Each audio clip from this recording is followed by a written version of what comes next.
Então, bom dia, boa tarde, boa noite para quem nos estiver escutando. Aqui está eu e a minha sócia Bianca, da Quantum Development. Estamos trazendo um episódio do Backstage da Liderança e temos connosco o maior prazer com o Tiziano Pravato Filho, nosso cliente e que trabalha na Leveros. Tiziano, bem-vindo. Obrigado pelo convite, meninas. Bom dia, boa tarde, boa noite também, né? Depende do horário que você estiver ouvindo ou assistindo. Queres falar? Acho que antes da gente começar, eu queria convidar o Tiziano só para contar um pouquinho do contexto em que ele vive, né? O que ele faz, onde ele trabalha, um pouquinho rapidamente a história da empresa, antes da gente entrar nele, na trajetória dele, em tudo o que fez com que ele se construísse esse executivo que está aqui falando com a gente hoje. Legal, meninas. É um prazer estar aqui de novo, enfim.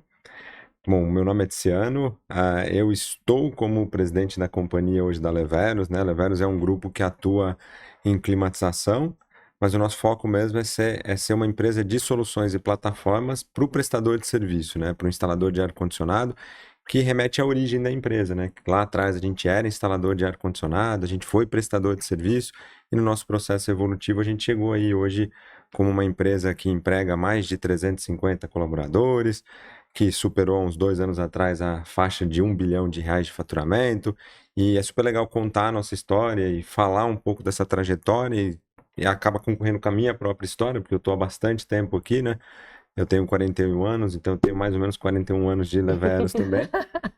Então é difícil tirar uma coisa da outra, né? Então é isso. E eu gosto muito de falar que estou presidente da Leveros, não sou. Você falou de história, Tiziano. Vamos tentar fazer um pouquinho dessa retrospectiva para as pessoas entenderem como é que essas histórias se juntam entre a Leveros e você, se afastam em alguns momentos, e talvez começando um pouco pela sua infância. Como é que foi a sua infância? Alguma memória especial? Quais eram os seus sonhos? O que é que você pensava? O que é que não pensava? Eu me lembro de infância, assim, meninas, eu brinco bastante com o Augusto hoje, que é o diretor comercial da empresa, falo que ele me lembra muito a mim, na minha infância, o aluninho que queria tirar nota 10 e queria sempre os parabéns, né? Você vai pro Augustão também. Que, na verdade, eu tive uma infância no interior de São Paulo, nasci em Assis, tenho um irmão que é muito próximo de mim, da minha idade também, que é o Bruno, que está na empresa também. A minha infância, quando eu lembro da minha infância com os meus pais, ela era mesclado entre me envolver um pouco com a empresa, que meu pai sempre levava a gente ali, então a gente tinha sempre essa relação, porque a Leveros ele é um pouco anterior a mim, né? Então eu sou de 1983, a Leveros é de 1978. Então era muito empreender, e na época meu pai era mecânico, consertava geladeira, fogão, e a gente estava sempre no meio disso. Mas eu me lembro também de logo cedo, além de brincar, me divertir, praticar muito esporte, também trabalhar. Ter muito essa relação de trabalhar logo com 13, 14 anos com a família também. E querer muito ser jogador de futebol. Eu queria muito ser jogador. Eu ia falar até, foi a primeira frustração, né? Não ser jogador de futebol. Mas eu quis muito. Por muitos anos, assim, eu jogava bola, competia pela cidade, no estado. A gente chegou a competir até para campeonatos nacionais de futebol. Então teve a época de ir pro Cruzeiro, que foi um grande sonho de ser jogador. Vários dos meus amigos na época foram pro Cruzeiro também, foram ser jogadores. E eu acabei não sendo jogador de futebol. Acabei vindo pro mundo corporativo, fui estudar. Mas enfim, foi uma infância super legal. Brincar na rua, né? Acho que hoje em dia não é nem cobrar que brinquem, né? Era outro mundo, na verdade. Uma cidade do interior, de brincar na rua. Foi bem legal mesmo. Uma infância que só tenho memórias boas dela. Então você falou que fez a infância, foi estudar, decidiu afinal optar por estudar, estudou tudo por lá no interior, e aí quando terminou os estudos, ensino médio, você disse que já estava trabalhando, tem essa história de trabalhar desde jovem. Como é que foram essas primeiras escolhas? Houve uma primeira escolha que foi, eu vou estudar e não ser jogador de futebol, não é? Quando você foi avançando nesses estudos, como é que foram essas primeiras escolhas relativamente à carreira, aspirações? O que é que funcionou? Na parte do jogador de futebol, eu já tinha desistido de ser jogador de futebol com 17 anos ali, já queria estudar. E na verdade minha grande ambição de estudo, eu fui fazer engenharia na Federal de São Carlos na época, eu não queria trabalhar com meu pai, né? Eu já tinha tomado. Eu falei assim, cara, não quero mais ficar na empresa, eu vou ser executivo de multinacional. Sabe aquela coisa assim, eu vou fazer engenharia, ser contratado por uma grande empresa, vou viajar para fora do país, você se alguma coisa, sabe? Você era, na verdade, eu queria muito não trabalhar mesmo na empresa da família, não é nem desdém, a gente era uma empresa muito pequena, era uma prestadora de serviço, não tinha renda para sustentar várias famílias, não era algo que a gente mirasse naquela época. Meu pai, por mais que ele quisesse, ele nem incentivava, meu irmão já estava lá também. Eu acabei indo fazer faculdade e trilhei um caminho natural mesmo, né? Depois de faculdade, acabei me formando como engenheiro e o meu primeiro emprego pós-formado foi como engenheiro da indústria automotiva, né? Fui trabalhar na Ford, na Bahia. Uhum. Fui trabalhar na fábrica de carro em Camaçari. E como foi aí essa transição do interior de São Paulo para a fábrica da Ford, da Camaçari, a última fábrica assim, mais moderna na altura a ser construída? Naquela época era, acho que em 2006, quando eu fui para lá, 2006 para 2007, era a fábrica que tinha todos os fornecedores integrados, era o Complexo do Nordeste lá, super famoso, porque acho que tinha sido do início dos anos 2000 que tinha sido montado. Eu tive lá.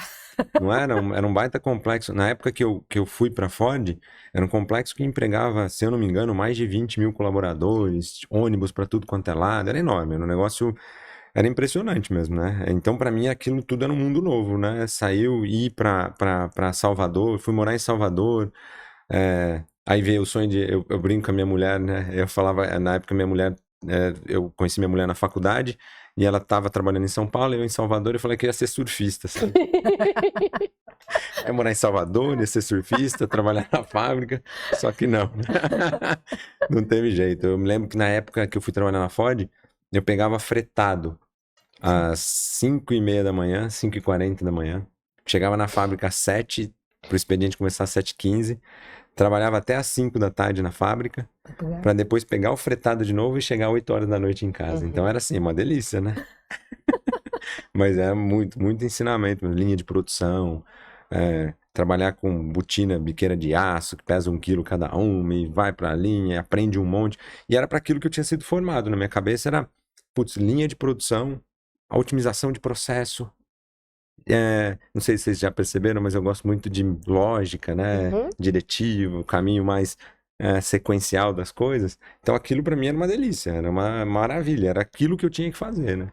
Então eu imaginava que iria seguir carreira naquele processo naturalmente e que aquilo seria um caminho aí para eu me tornar executivo. Esse foi o começo de carreira mesmo, né?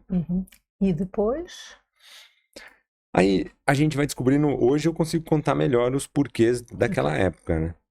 Mas a verdade é que naquele momento eu percebia que eu fazia o que tinha que ser feito e no programa de trainee que eu participei, eu conto que eu estava muito no limite sempre entre ser rapidamente promovido ou eventualmente ser desligado. Era assim, muito risco eu estava tomando naquela época. Porque, de fato, eu sempre trabalhei muito, sempre me dediquei muito. Acho que é um pouco do que eu gosto, de como eu fui formado, foi, putz, vamos botar a mão na massa, vamos fazer. Só que eu era muito inquieto também. Sim. E a fábrica da Ford é praticamente o governo norte-americano, né? Tem procedimento até para ir no banheiro, eu brincava. Assim, era muito procedimento, muita regra e tal. E eu tinha muita dificuldade em lidar com aquilo. Em determinado momento eu não entendia por que se perdia tanta oportunidade por causa de regras que não necessariamente eram o melhor para o negócio. Mas as pessoas iam se acomodando naquele processo, naquele formato, e de repente aquele mundo já começou a não me pertencer. A ser pequeno. Eu comecei a me sentir sufocado dentro do lugar, né? Eu via a carreira de executivo, mas eu começava a olhar para aquilo que eu sonhei lá atrás e falei assim, caramba, mas se for para ser executivo, para abrir mão de tanta coisa que eu considero importante na minha vida, e importante na minha vida, olhando para trás, era eu ter protagonismo do que eu pudesse fazer, eu ser responsável pelas coisas, começo, meio e fim, e não responsabilizar os outros, né? E lá eu percebia que, de repente, eu estava defendendo uma ação, algum processo, e eu tinha... E o processo era acusar alguém. Eu falei, meu Deus do céu. E aí eu me uni às áreas em determinado momento, aí eu tinha, de repente, meu chefe me falando, olha, por que você está assumindo o lado do fornecedor? Porque é o lado que está certo, não, mas você é Ford. Então tinha muito esse jogo, né? E em paralelo, naquela época, 2009 para 2010, a Multiar que era o nome anterior da Leveros, era como a gente chamava. Meu pai tinha sido muito pioneiro junto com meu irmão, eles ficaram na empresa. E eles tinham aberto o primeiro e-commerce de ar-condicionado, um dos primeiros e-commerce de ar-condicionado no Brasil. Então, lá atrás, a Levero já tinha deixado de ser uma prestadora de serviço e já era uma varejista. E meu pai contava muito do mercado online, que a empresa estava crescendo muito, tal, e que meu irmão cuidava muito de operação, serviço, que ele cuidava do comercial e que, putz, tinha um espaço, talvez, para eu vir para trabalhar. E 2010 foi uma decisão mesmo. Eu lembro que naquele dezembro de 2009, o pai do meu pai faleceu, meu avô. A gente se encontrou no final do ano, a gente se encontrava uma vez por ano naquela época, uma vez a cada 6 meses, porque para mim, né, de Assis para Salvador é praticamente outro país, né? O trajeto para você chegar até lá. E a gente se via muito pouco, e quando a gente se viu, a gente conversou bastante naquele momento, e parece que fez muito sentido naquela época, e foi que eu tomo a decisão mesmo de, no começo de 2010, sair da Ford e vir para essa jornada familiar aqui da Leveros. Legal. E de lá para cá, se você for contar isso em alguns minutinhos, o que você traria de pontos importantes desse processo? Não é para qualquer um, né? Eu falo assim, Não é para o executivo da Ford. escolham bem antes de tomar essa decisão. Não. Olha, é super difícil resumir, mas numa tentativa de sintetizar tudo que a gente viveu nesse processo, é super difícil, quando a gente está numa empresa, às vezes numa multinacional, e está reclamando que está numa multinacional por causa de processos, por causa disso e daquilo, a gente consegue muito, isso é muito claro para mim. Você tá lá na Ford, eu conseguia de forma muito clara estar na empresa e depois sair da empresa e viver minha vida particular. Quando você vai pro teu negócio, quando você começa a empreender, vira uma loucura. Não existe mais eu tô na empresa ou eu tô fora da empresa. Então, naturalmente, tua vida se desequilibra muito. Tudo que era equilibradinho para mim, de repente, vira uma tormenta, porque eu saio de um lugar onde todas as regras estão pré-estabelecidas, onde você sabe exatamente o que esperam de você, onde que você tem que ir, para onde você quer. Você pode não gostar do caminho, mas ele tá lá. Agora, quando eu vim para a empresa naquele começo, não tinha caminho. Era, sei lá o que tinha para fazer. Então, inclusive, foi o meu pior momento profissional, eu acho. Né? Acho não, tenho certeza. Porque foi um momento que tudo que eu achava que eu era bom, eu tive que rasgar completamente. Não era valorizado. Não era. Não existia o engenheiro, né? Então eu cheguei, e também jovem, né? Eu ainda sou jovem, né? Bastante. Nós somos, não somos. Mas naquela época eu cheguei com 27 anos, 28 anos, engenheiro, formado numa boa universidade, trabalhei na Ford. Então eu cheguei com uma certa soberba também. Parecia que eu era maior do que a empresa. Sabe aquele negócio do tipo, não é possível que essa galera aqui da empresa vai saber mais do que eu sei.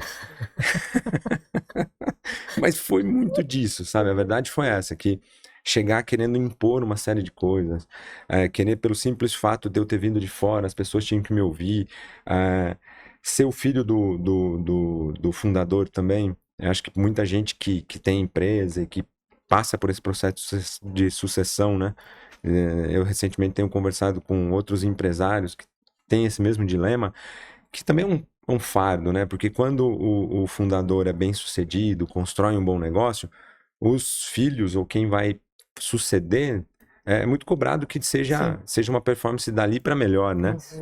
Então, se é mais ou menos, se você é ok, não serve. Você tem que sempre, você se coloca essa condição também. Então, acho que eu coloquei um pouco disso, soberba, um pouco de inexperiência também, e esse caldo todo me fez sofrer muito por uns 2 a 3 anos, assim, até eu começar a me encontrar um pouco melhor, né? E rasgar o meu currículo. Sabe aquele negócio assim, ó, rasga o teu currículo e aprende a como jogar nesse novo contexto. E aí é colocar a mão na massa mesmo, fazer qualquer coisa. Então, imagina, eu fiz desde atender pós-venda, etiquetar a máquina em centro de distribuição para despacho, contratar o transportador, atender cliente, ligar para cliente, fazer processo, fazer conciliação financeira, fazer apresentação para banco. Então, durante esse processo, meu pai e meu irmão já tinham papéis definidos dentro da organização. Meu pai, o presidente, o comercial, compras, o meu irmão, o cara de operações, serviços. e eu fui construindo os alicerces junto com eles. Então, eles tinham muito a visão do negócio e eu, por trás deles ali, fui construindo as áreas financeira, controladoria, fiscal, logística, tributário, pós-vendas. Fui criando processos e fui me entendendo, né? Aquilo que eu tinha aprendido na Ford também começou a fazer também sentido. Então, eu acho que o meu caminho foi um caminho de construtor.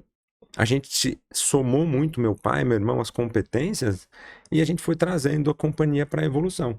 E acho que foi um caminho natural. A gente pegou oportunidades de mercado, trabalhou em equipe, e o amadurecimento natural desse processo de maturidade, mesmo profissional, pessoal, fizeram com que a gente fosse se acertando e a empresa crescesse muito, né? Porque nós estamos falando, de fato, de 2010, numa empresa que faturava 10 a 15 milhões de receita ano, para 2014, 240 milhões. Então já era, assim, era um tumulto de várias coisas acontecendo, mas um mercado favorável e a gente, cada um, segurando uma parte aqui e fazendo acontecer. Então era um baita trabalho de equipe mesmo nesse começo, até o meio aí, até 2014 e 15, né? E aí, nesse processo, você teve que se desconstruir para se adaptar aos novos papéis que as oportunidades foram trazendo. Que não foram poucos. Né? Conforme essa jornada avançou, o teu papel mudou muito. Como é que se enxerga esta jornada do Tiziano, esses seus papéis na empresa? Primeiro que normalmente quando a gente está passando, a gente não enxerga esses papéis, nem a transição deles. Olhar agora para trás, ficou muito claro assim, o primeiro papel era de me entender. Acho que era assim, de me descobrir. Esse foi o meu primeiro Você papel. chegou estrangeiro, né, na empresa? Completamente. Alienado, assim. Outro mundo. Acho que todo mundo...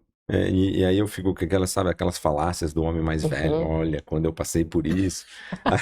Eu brinco com o pessoal hoje, mas quando você chega da indústria, eu vim da indústria, né? E você cai no varejo, você cai nessa realidade de... Porque na indústria tudo é muito mais planejadinho, né? Então, beleza, eu tinha super orgulho de falar que eu trabalhava numa fábrica que produzia 52 carros... 52 carros por minuto, se eu não me engano, saíam da linha de produção. Uau. Era um negócio bizarro. Tinha uma fábrica da Fiat naquela época que soltava era um carro a cada 52 minutos. Desculpa, 52 segundos. Isso. Na Fiat era um carro a minuto. cada 20 segundos. Uau. Era essa comparação que a gente tinha na época. Mesmo que era um carro a cada 52 segundos, mas era tudo muito sincronizado, planejado, previsível. Quando você vai pro varejo, você não sabe por onde você tá apanhando, Bianca. Toda hora, eu brinco, é pedido, é cliente, Eu sei. é um processo, vocês veem também, é a origem, né? Então, de lá, cair nesse mercado, me entender enquanto pessoa, esse foi o meu primeiro papel, é me entender o que eu posso fazer aqui. Não tinha nenhuma função para mim. Então, eu demorei quase um ano nesse processo para encontrar minha primeira função. E a minha primeira função foi, nós vamos abrir um centro de distribuição em Tocantins, em Palmas. Na época, meu irmão era casado, meu pai era casado, o único solteiro é você, vai lá. Vamos lá, então, em Tocantins, abrir o centro de distribuição e morar lá um período. E aí, foi a primeira tarefa. Só que aquilo que para mim foi chegar num barracão, com a porta caída, com um monte de coisa para ser feita, ter que reformar barracão, ter que contratar transporte, começar a expedir, contratar, montar time, foi minha primeira função.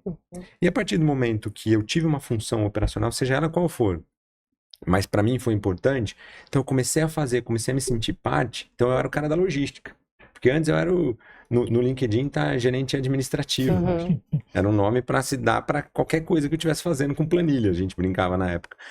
Mas o fato é que eu fui dali para logística, comecei a montar os centros de distribuição, então a gente começou a crescer muito, então foi um papel super importante naquele momento, operacional. Sim. Então eu acho que de 2010 até 2014, 15, por ali, eu tive um papel muito operacional de fazer coisas.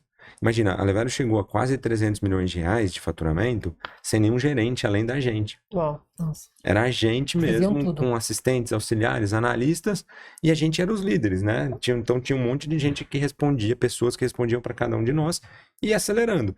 Então não tinha espaço para ser discussão estratégica, era responder ao mercado e correr. Acho que até 2015, 2016 foi esse papel. Em 15 e 16 começou um papel um pouco diferente de, putz, a empresa cresceu até aqui, a gente tinha contraído dívidas, como é que estava, começar a olhar para frente e planejar.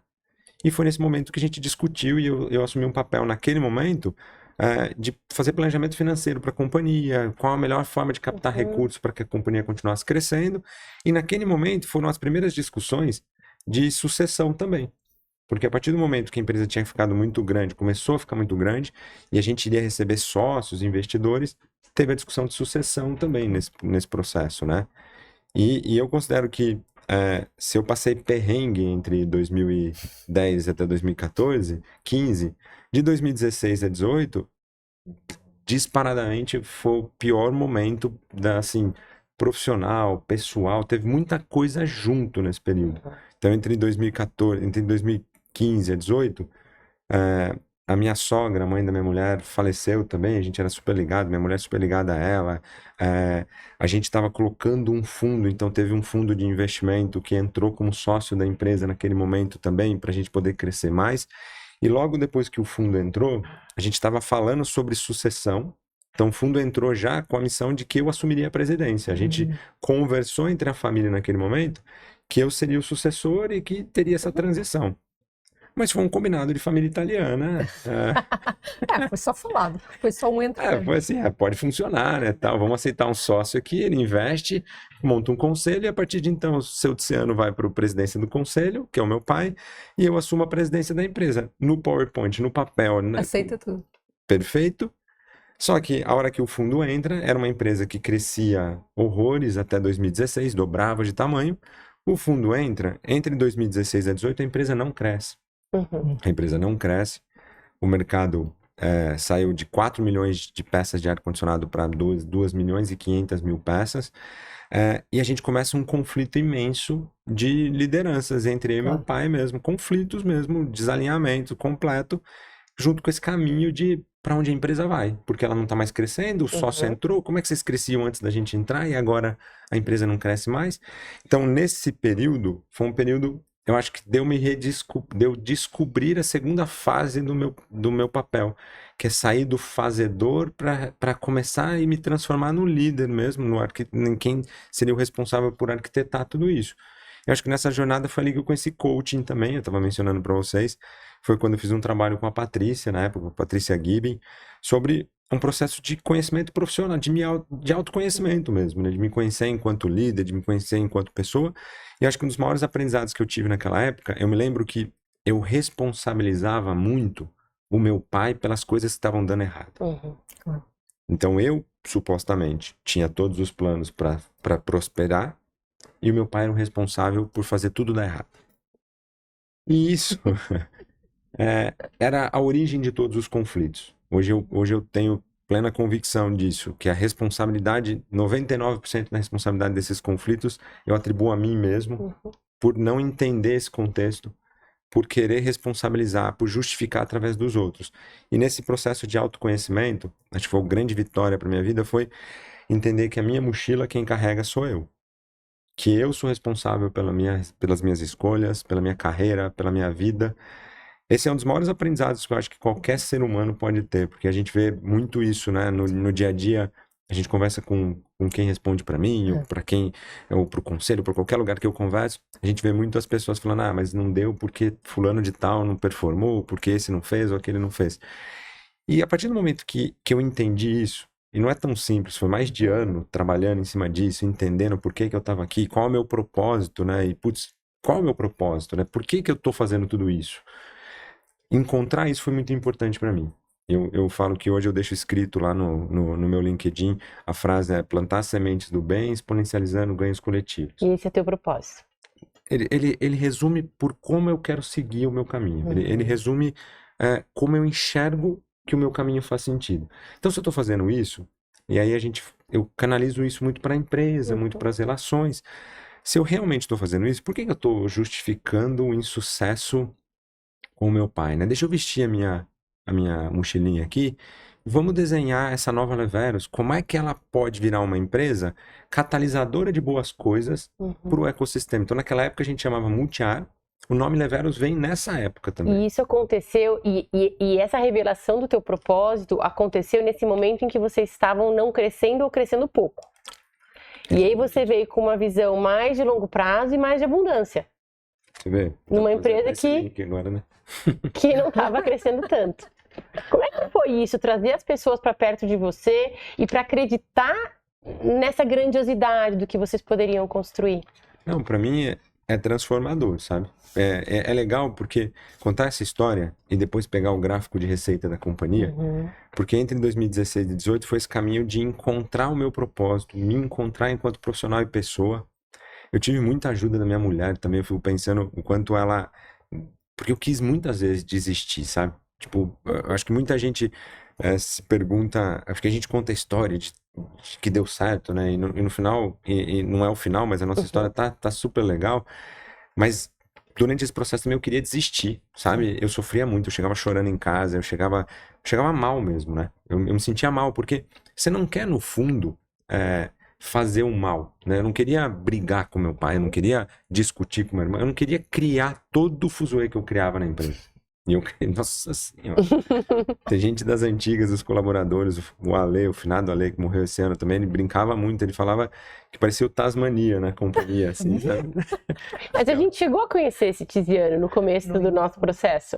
Ele tava girando numa velocidade Já um estava pouco mais lenta, mas ele de fato, vocês conhecerem, a gente vai chegar agora nele, mas o fato é que naquele momento, eu chegava muito em casa, reclamando muito pra minha mulher, falando sobre querer desistir, querer fazer, e ela sempre esteve do lado, sabe? É um negócio que, quando eu lembro da história, ela tava o tempo inteiro lá, calma, o que você decidir, a gente tá junto, mas calma, reflete sobre o que você quer mesmo.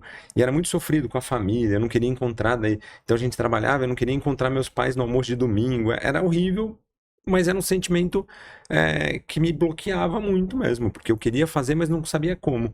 E quando eu destravo esse lance do meu propósito, de me encontrar como eu faço as coisas e me responsabilizar por tudo isso, naturalmente tiveram muitos conflitos, mas eu parei de focar no outro, foquei um pouco mais em mim. E nesse momento foi que a gente conseguiu unir um grupo para rediscutir o posicionamento da companhia, para onde a gente ia e como destravar valor nessa empresa. Como sair de uma distribuidora de ar-condicionado para uma empresa que alavanca o ecossistema e traz valor para tudo isso. E aí a Leveros, eu gosto de falar do propósito da Leveros, porque inevitavelmente está ligado ao meu também. E o propósito da Leveros é liderar a profissionalização e a conscientização do mercado para aumentar o bem-estar de todos. E a gente começa a trazer, olha, a gente foi instalador de ar-condicionado, a gente evoluiu e a gente quer se relacionar, entende que o nosso principal cliente é um instalador, vamos trazer prosperidade vamos pensar em soluções que tragam prosperidade para esse cara, porque com ele a gente vai crescer junto. E é transformador porque não é mentira, vocês estão lá dentro, sabem que a gente sai daí de 300 milhões de reais de receita em 2018 para 1 bi 300 e alguma coisa que a gente está fazendo agora, 5, 6 anos depois. Então a empresa cresceu várias vezes e hoje eu sinto que a gente pertence a um ecossistema de verdade, com stakeholders, com uma galera, e a gente trabalha em colaboração. Tanto os executivos que estão dentro, quanto os fornecedores, quanto os parceiros, clientes. Então é uma transformação de modelo de negócio e de modelo de vida, né? E que a gente vem fazendo. E aí agora, principalmente nessa nova jornada ali, na terceira delas, né? Aí você me perguntando, olhando para trás, quais são os papéis. Então teve muito executor de mão na massa, se enfiava em buraco para resolver as coisas. Teve esse de me descobrir enquanto líder e o meu papel enquanto um presidente que ainda muito executor, presidente que, por mais que comece a contratar lideranças e trazer, ainda não entende direito o papel da formação dos times dentro da organização e sai para fazer, cobra muito, muito diretivo e chama a galera, não deixa a galera falar muito e vamos. Para esse terceiro momento, que eu acho que é o momento de transição que eu estou passando agora, que é o momento de me entender de verdade enquanto líder. E qual é o meu papel enquanto líder de organização. E entender que o meu principal papel é formar gente, é formar pessoas. E abrir mão da minha zona de conforto principal, que é a execução, que essa é a minha principal característica de querer fazer no lugar dos outros, porque eu gosto muito desse modelo de liderar pelo exemplo, né? Então eu falo muito que às vezes a gente, quando é líder pelo exemplo, a gente tem que tomar cuidado também, e não necessariamente a gente está logo na primeira parte da trincheira, porque normalmente ali também a gente pode morrer antes de todo mundo, né? Mas aprender como um todo, esse papel de formar gente, né? De como é que eu formo um time. Então, quando a gente começou nessa jornada, quando a gente começou a trabalhar junto, era muito assim, ó, eu preciso montar um time bom, meninas, eu preciso que vocês treinem esse time aí. Porque eu já tô preparado, eu estou ali na frente só para receber essa galera, entendeu? Muito bom. E aí entra acho que nesse ciclo aqui que a gente pode explorar bem mais, mas é um ciclo de novo transformador.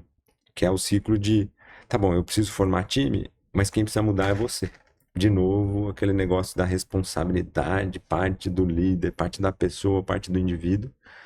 Entender a importância de tudo isso, entender que para formar pessoas, o modo, principalmente no meu perfil, o modo empatia, ele precisa estar ativado, né? O modo empatia e audição, escuta, as duas coisas que eu fui desenvolvendo muito, tenho muito ainda a desenvolver, então não é que se o pessoal da empresa estiver ouvindo e ficar falando, não, ele tá o mais ouvinte do mundo, não, eu sei que não, mas é um processo mesmo, que eu reconheço que eu estou passando e que me ajuda a ter um monte de gente espetacular. Hoje eu consigo enxergar os times que tem hoje dentro da organização, o ecossistema que a gente criou de colaboradores e o orgulho que eu tenho de ver como eles fazem as coisas melhor do que eu fazia. Esse é um desprendimento que para mim foi muito difícil, que é, putz, olha, eu era diretor financeiro, aí vem o Roberto Donar, o meu primeiro diretor junto, e vai também e faz, e entra na área financeira, e em pouco tempo faz tudo que eu fazia e mais um pouco e bem melhor. Aí vem ver meu irmão, assume logística, compras, operações e traz uma evolução assustadora para a área. Agora vem o Augusto na diretoria comercial, putz, fazendo um baita de um trabalho em pouco espaço de tempo, área comercial com uma dinâmica muito melhor do que aquela que eu imprimia como diretor comercial. E aí agora a minha ansiedade maior, eu brinco, putz, então eu preciso colocar as pessoas certas no lugar certo, porque eu não tenho que fazer mais nada, então.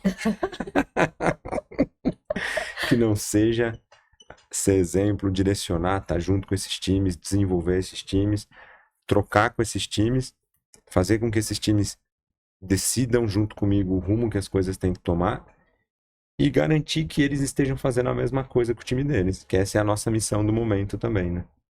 E o que foi essencial para que você fizesse esse shift, né, do modelo anterior para esse modelo novo, mais colaborativo, mais empático? O que precisou mudar em você para que você conseguisse dar esses passos?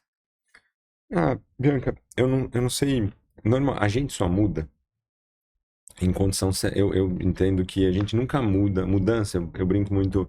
Eu aprendi sobre gestão da mudança, né? Porque a gente tinha que implementar SAP na empresa, né? Vamos fazer gestão da mudança. E eles falavam muito que num processo de mudança de sistema, normalmente, eu não acreditava muito nisso, normalmente, ou as pessoas mudam ou elas acabam saindo da empresa, porque elas não se adaptam a esse novo momento. E, de fato, para mim, todos os meus ciclos de mudança vieram com picos de estresse elevado. Então, como eu tenho também esse perfil muito de fazer e de querer dar conta de tudo, todos os ciclos foram casados com algum momento assim, a empresa cresceu tanto, eu estava fazendo tanta coisa, não tinha mais como. Ou você reflete sobre o que está rolando. Então, normalmente foram para momentos de reflexão, muito estresse, reflexão, volta para o autoconhecimento, aí busca ou terapia, ou coaching, ou começa a buscar ajuda, porque também é isso, né? Nós estamos aqui e, coincidentemente, vocês trabalham conosco e a gente está numa jornada super legal juntos, mas o empresário e o indivíduo, acho que terapia e coaching são duas coisas super importantes e necessárias, ferramentas para os indivíduos e para os profissionais, que a gente às vezes subestima o poder e o papel disso tudo nesse processo. Então, todos os meus processos de mudança, todos eles vieram ou com terapia ou com coaching casado. Porque é a hora que eu preciso de ajuda, aí que você vai buscar o autoconhecimento, e aí, de repente, você começa a explorar o que estava na sua frente e você não via. O óbvio, só que nem sempre é óbvio para quem está no meio da tormenta. Então, para mim, foi assim. E o último, para ser muito sincero, quando a gente se conheceu, era um processo de... Eu achava de novo, mesmo, sabe, essas histórias bonitinhas, autoconhecimento e tal. O gatilho para mim foi... E vocês me ajudaram a isso. Tava muito a culpa dos outros de novo, sabe? Tava muito... Os gestores não dão certo. Sabe aquela coisa, lembra quando eu falei com vocês, precisa vir aqui trabalhar que os meus times não estão funcionando. Você queria consertar as pessoas. Esse era o termo. Eu queria que doesse pouco, entendeu? Eu queria assim, ó, Bianca, não tem como pegar eles, alinhar, a gente define um framework de trabalho, sabe aquelas consultoria de gestão e Faz um tal. team building. Faz um team building com eles, tá? Eles desenham, abraça a árvore se for necessário, mas traz pra mim um time que conversa, se comunica, faz Redondinho. tudo. Exatamente. E daqui a um ano a gente conversa. E daqui a um ano vocês me encontram, porque eu tenho muita coisa pra fazer. Ó, de novo, e a gente tá fazendo de uma forma caricata, mas foi mais ou menos assim. Foi. Foi mais ou menos desse jeito. E aí, pra mim, foi horrível. E aí, tem que ser muito sincero, foi horrível a partir do momento que ficou claro pra mim que eu tinha que de novo voltar pro divã, né? Eu tinha que. Alto. Era aquele lance de eu ter que voltar e vir mesmo a me analisar, a fazer de novo, quando vocês trouxeram pra mim, olha, vamos conversar sobre você, como é que você está como líder e como é que você pode se desenvolver antes de falar com o time, né? Sim. E aí, Feedback 360 é aquele show, né? Um show maravilhoso. No começo, quando você toma o feedback, não. Quando você passa por esse processo, então eu naquele momento com vocês. Foi 2021, 22? 21, 21. 22. Ah. 21, 22. Início 22. Já tinha muito Feedback. tempo que ninguém me dava feedback, né? Uhum. Que eu não recebia feedback. E passar por um feedback, um processo 360, ler, no começo foi muito doloroso, foi muito ruim, mas logo depois o sentimento de gratidão veio muito forte, assim, porque se as pessoas tiveram coragem, pessoas que respondiam para mim à época, pessoas que trabalhavam comigo, sócios, se eles tiveram coragem de me criticar, é porque eles estavam querendo me apoiar mesmo para me desenvolver. Foi esse o tom daquele momento. E dali em diante eu já passei por outros processos de 360 e assim, só me ajuda a evoluir. Acho que esse é um processo de entender o valor do time. Foi tudo aí ligado a esse processo mesmo. Se você falou desses 360 e desses feedbacks, hoje, você acha que as pessoas diriam, se em 2 ou 3 palavras, quais são os 2 ou 3 principais traços do Tiziano hoje que está orquestrando esse futuro? Eu acho que eles com certeza diriam que acho que uma das características que eu preservo é de trabalhar bastante, querer ser exemplo de alguma forma ou de outra. Eu nunca coloquei uma fantasia para que tipo de exemplo que eu quero ser, né? Nem o presidente mais legal do mundo, nem aquele que coloca tobogã dentro da empresa, mas sim alguém que quer guiar pelo exemplo, que quer estar à frente dos times. Eu acho que eles diriam também que eu tenho me esforçado bastante para me comunicar melhor com a organização, né? E que tenho dado mais espaço. Eu faria esse teste com eles, mas eu acredito que eles diriam que eu tenho dado mais espaços para outros assumirem um protagonismo dentro da empresa. E isso que eles diriam de você, eles permitem construir que tipo de futuro? Qual é o futuro que você está visando aí para você e para a Leverge, sabendo que pelo menos neste primeiro estar como CEO ainda estão interligados? Eu acho que o futuro que eu quero construir para a Leveros é uma empresa que faça com que eu não sinta o que eu senti quando eu trabalhava em outras empresas. E para mim é muito simples. Eu quero que as pessoas se sintam parte desse processo, se sintam importantes, relevantes dentro desse processo, e que no período que ela ficar dentro da organização, se for ficar para sempre ou por um tempo, e que isso transforme a vida delas também, que elas enxerguem que foi um marco importante ter passado por aquilo dentro da empresa. Então, para mim é super importante a Leveros ser uma empresa que dê voz às pessoas, que dê oportunidade para desenvolvimento, que elas se sintam parte mesmo. Eu acho que esse é o tipo de empresa, onde a gente vai chegar, qual o tamanho, isso não me importa tanto. Me importa mais o como, né? Como vai ser essa empresa, menos a meta de EBITDA, de lucro, e mais qual o impacto que a gente vai causar enquanto organização, modelo de negócio, que é muito... eu ia até voltar para o empresário inspirador, né? Eu tenho muitas pessoas que eu me inspiro, mas muito perto de mim, né? Eu tenho amigos que me ajudam muito, empresários, vocês, gente, eu falo do Richard Daramis, que eu converso sempre, várias pessoas muito próximas de mim que me apoiam.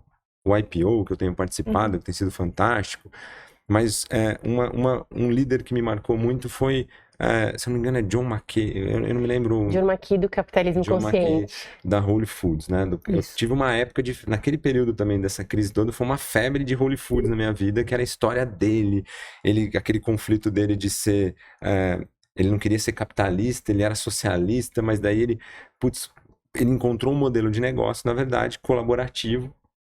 ele fez aquele modelo de negócio de uma forma que ele construiu indicadores de remuneração, de quanto o executivo tem que ganhar, quanto que não pode ganhar tão mais do que a média da galera que trabalha. Ele criou um modelo de negócio que eu me encantei. Então, ele foi o líder, assim, desses emblemáticos, o que hoje mais me inspira mesmo. Mesmo ele tendo vendido para a Amazon, que isso foi um corte do meu coração. Mas mesmo assim, em algum momento ele foi para uma outra jornada e ele continuou causando impacto mesmo não sendo mais o presidente da organização, né? Mas foi super legal, acho que esse é o exemplo e é onde a gente quer chegar enquanto empresa também. Alguma pergunta, algo que você diria a você? A gente fala muitas vezes nestas coisas, não é?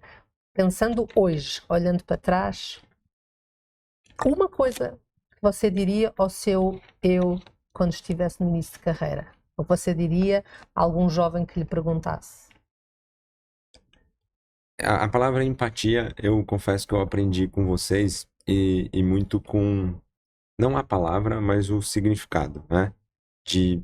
Porque eu naturalmente, eu percebo que era uma das coisas que eu me cobrava até muito. Eu não sou esse ser humano que desconsidera as pessoas ou que não dá valor para as pessoas, mas em determinado momento era uma característica muito forte minha de, putz, você tá conversando comigo assim, se você não tem uma lógica, se o seu jeito de pensar é parecido com o meu, zerava a minha cabeça que eu nem prestava mais atenção no que você estava falando e voltava porque eu queria que você falasse.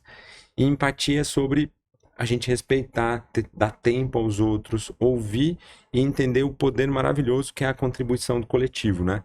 E quando eu era jovem, eu acho que empatia nem passava perto de mim, sabe? E ter um pouco mais de empatia era algo que eu falei, putz, aplica empatia na tua vida e saiba que as coisas acontecem no tempo que elas têm que acontecer.